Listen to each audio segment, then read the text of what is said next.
Good morning, good afternoon, and good evening, friends. Let's continue with the depreciation. And now we have to move into the next stage methods of providing for depreciation. I'm in chapter 5, CA Foundation Book, chapter 5. Let's continue with page number 7, and we'll try to close up to page number 11 today. So, there are three methods of calculating depreciation which is predominantly used. It's not like there are no other method of use, but we'll first initially discuss about the three prominent methods. One is straight line method,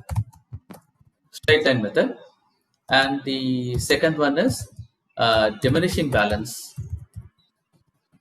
method, or it is also it's also called as return down value method. We'll discuss why it is called as. And the third one is units of production method. Straight line value of depreciation.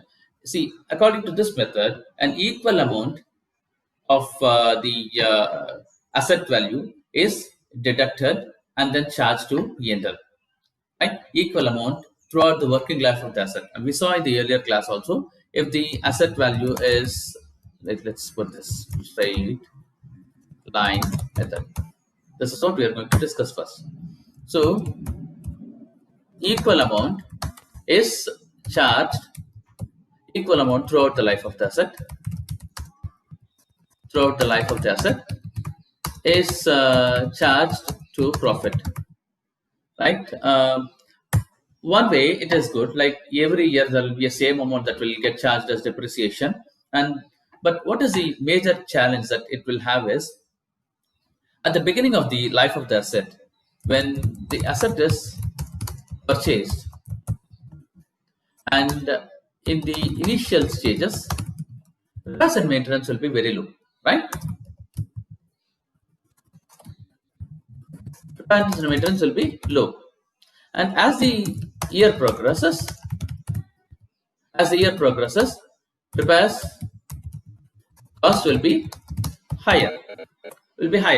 So, if you factor depreciation equally, say for a first year, if the total value of the asset is like value of the asset is 1 lakh, right? And life is 10 years. So, every year 10,000 rupees will be charged to depreciation, right? So, let's take another example like repairs cost. Year one, say 100. Year 100. Year 4, it is 500. Year 8, it becomes 1,500. Right? Assume that repair cost. So, in the P&L, year 1, depreciation is also an expense, right? It's non-cash expense. It's still an expense. Depreciation and repairs will be 10,000 plus 200, say 10,200, right? Year 2, it will be, year 2, you have taken year 4, right? Year 4, it will be 10,000 will be the depreciation cost, and repairs is 500, so 10,500. Year 8, it will be 10,000 plus 1,500, 11,500. You can see here, as the year progresses, the total cost of maintaining the asset increases, right? Which is in normal parlance is not the right approach. So we should be very clear on what is the cost that should hit the P&L. So if we charge equally depreciation throughout the year, throughout the life of the asset, the initial stage, the cost of the total cost of hitting P&L will be very low, and as the year progresses, the total cost will become more. So that is the biggest disadvantage. So it is easily said that equal amount is shared throughout the life of the asset. Let's come into return down value method or diminishing balance method.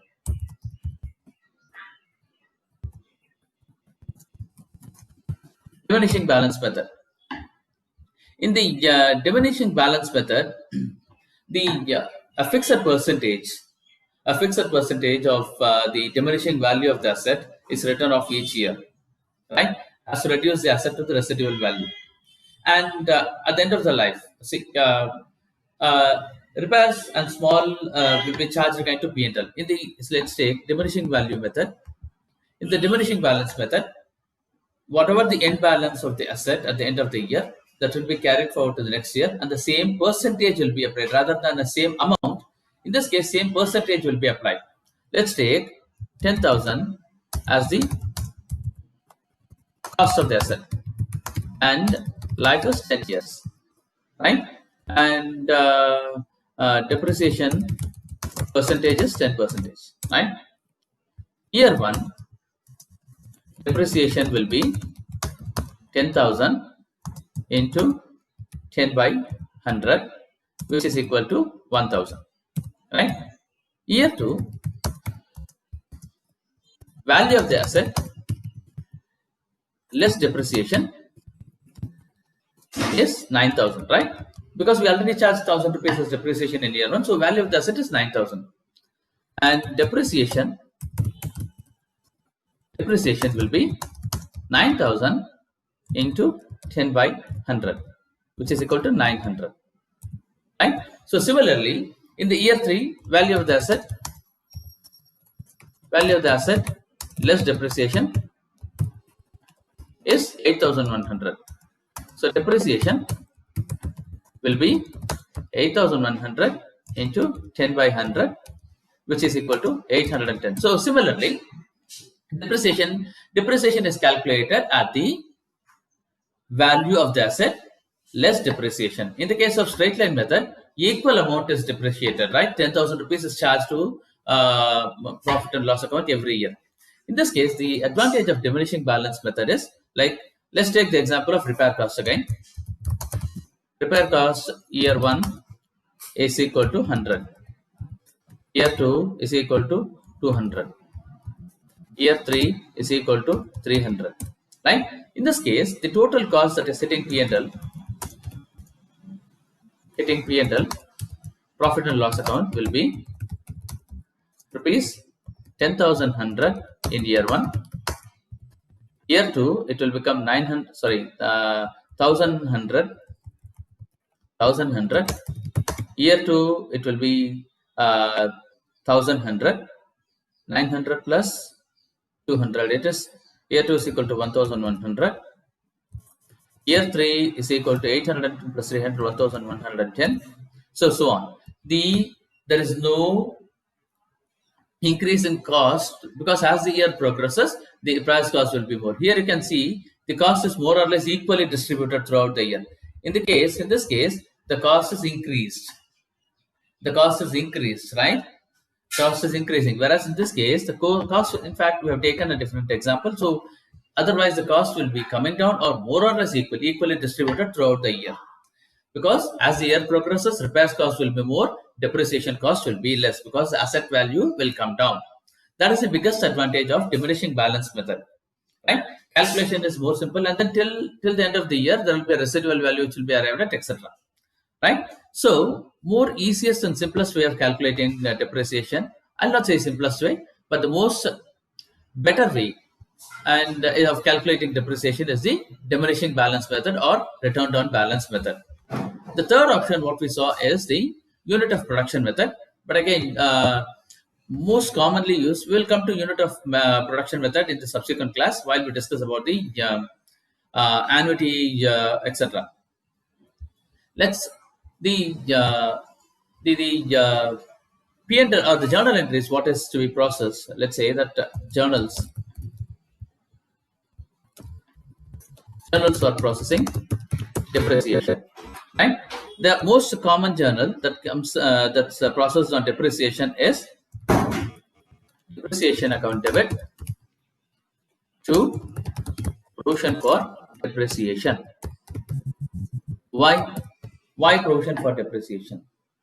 Why provision for depreciation is depreciation is a non-cash expenses, right?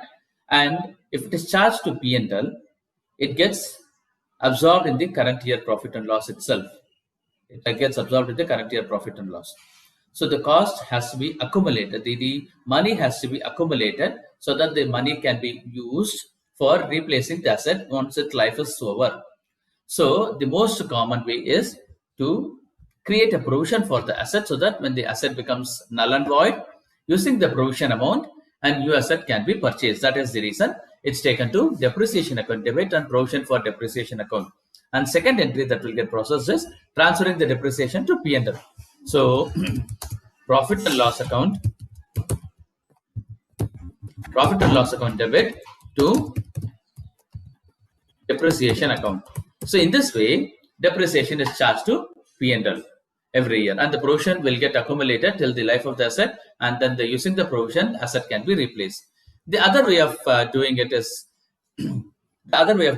like transferring it to the asset account. Alternate way is transferring it to asset account, like depreciation account debit to machinery account, let's say machinery account.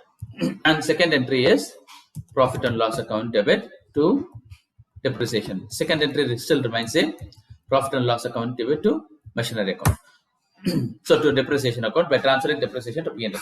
In this case, why it is taken to machinery is it is adjusted against the asset cost directly. Machinery less depreciation is what is shown normally. This is probably at an initial stage, this might be a better approach, but as you progress, the right approach is to take it to a provision for depreciation account. This method is not wrong, but this is most recommended method. So what is there in the problems and illustrations? Let's go as per the book. But students have to understand that creating a provision for depreciation is all the way better than charging it, reducing it from the asset value. Okay. Reducing it from asset value will show the asset at true and fair value, but the depreciation, transferring it to provision account, will help us to see what is the total accumulated depreciation or accumulated provision created for the asset, and that can be used for replacing the asset when it becomes null and original asset becomes null and void. Hope this is clear, right? Let's continue with the illustrations in the next class. Make sure that you're understanding the concept very clearly.